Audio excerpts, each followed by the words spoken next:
So she had told me in the first dance that they had come down by taxi, so I sort of said to them, how are you two getting home? She said, oh, we'll probably get a taxi. I said, well, I got a small car out there. If you want me to take you home, that's fine. She said, I took the cat to see. And she gives me a wave after the dance, so I was going to take her up to the motel. So the two girls got into the car, and we set off for the motel. And in due course we got there, and I asked them what time they were leaving. They were leaving the next day, I think about 11 or 12 o'clock, forgotten the time.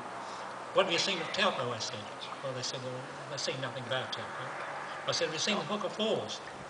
No, they hadn't seen the Hooker Falls. I said, oh, I'll take you to Hooker Falls in the morning if you've got time. They said, that's a good idea. So I turned up, not at church, but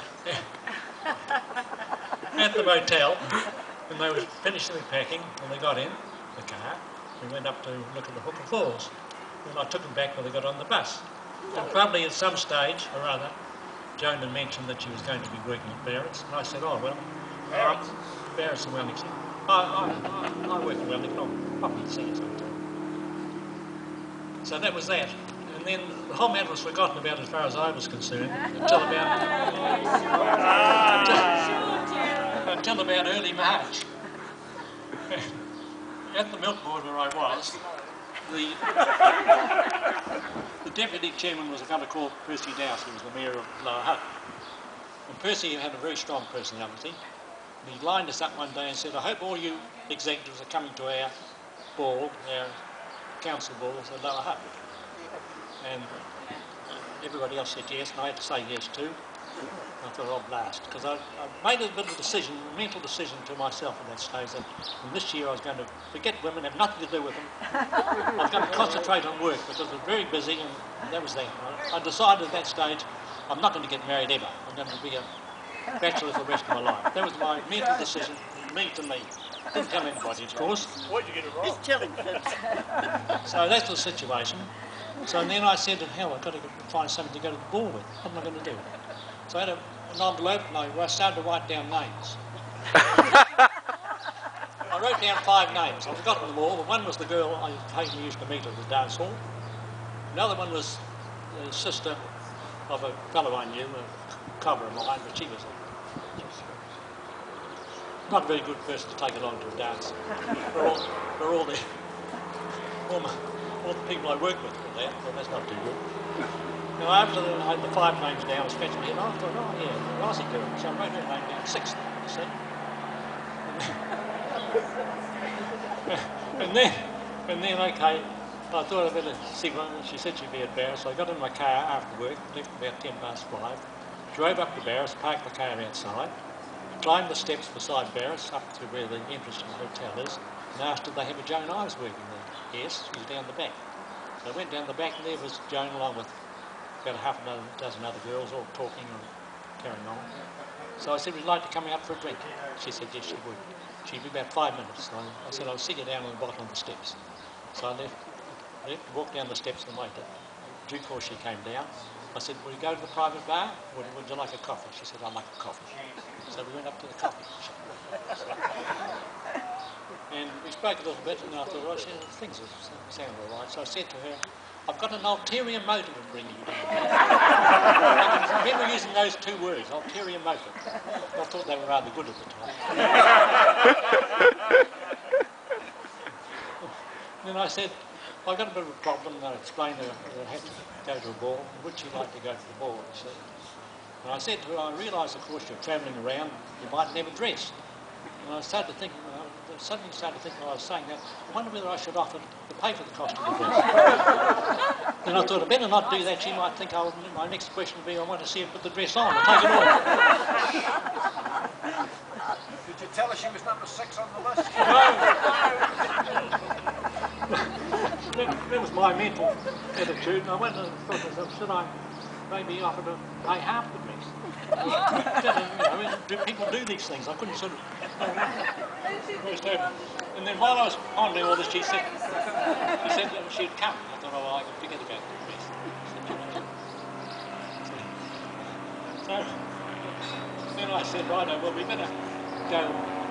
We'd like to get the pictures of Saturday night with you. might want to change your mind after the couple of times. So she said she was happy to do that, so we went to the pictures, we went to football, and in due course we got up to, we got to the ball. And before we got to the ball, I had another mental battle went on in my mind, which I never told anybody, which I now tell you. I thought, do I buy her a thing for, of course I think, and I thought, well, I don't want her to think that I'm pretty good. I just want her to think I'm a bit mean, so that there'll be no question of any much connection after this ball, you see. Because I was still adhering to Plan 1 to have nothing to do with women this year. Yes. So I didn't buy the corsage, and of course ever since that day I've been feeling awfully mean about it all. Well, we went to the ball, and of course what happened, as you well expect, the women folk of all my other executive workers, mates, latched on to Joan, and I think they all loved her.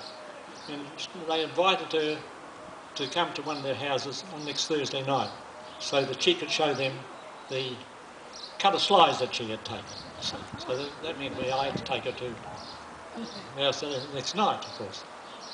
And then after a couple of times out again, men will understand this, sort of a silken net sort of gets over your head and takes away all your normal reactions, you know, you lose your power of will and you sort of say yes dear and no dear, and just as you say dear, and I wouldn't do that dear and all that sort of thing, you see. And then that sort of carried on, so in due course, of course, we got married. So that's what happened. Not what Paul said, nothing to do with church. Anyway, thanks very much for coming. Very good. Thank you. Of course, Gerald, you moved in next door to Nana and Papa, which I couldn't quite get over. You didn't stray too far from home.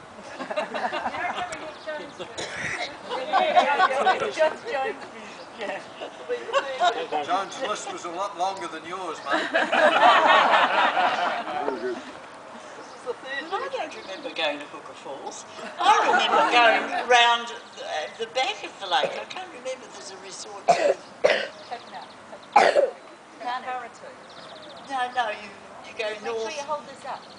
You go north and around the back. Not too far. Acacia Bay. Absolutely, we went to Acacia Bay, as far as I know.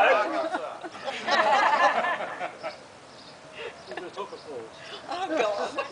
Actually, Mum and Dad came on a work trip with me to Acacia Bay some years later. That's right, we took three. And when we went to the ball, we had a cocktail party at the home of the mayor, Percy Dowse. And when we came in, Percy didn't know who I was, but I came with Gerald, and he says, "Oh, Mr. and Mrs. Hickey." Dad goes, "Uh-oh." Yes, and I did have to go and buy a ball gown from Accordion Stains. Wow. Yes, and this is a huge ball. It was the opening of the new town hall. Of course, that's 50 odd years ago. Now it's not new, but it was then, and everybody was there, except including the lady who had a dress exactly the same. We've all been through that. Yes. So I suppose that's it. Wow.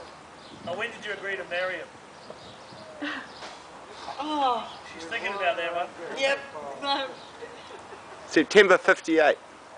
Well, yes, it would have been about September 15th. Hooker Falls. No, but it was it was when we were sitting I interviewed her earlier. the VW.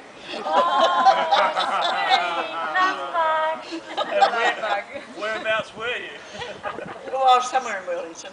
I don't know now. Down back. Having a park up. So just a couple of So that's that anyway.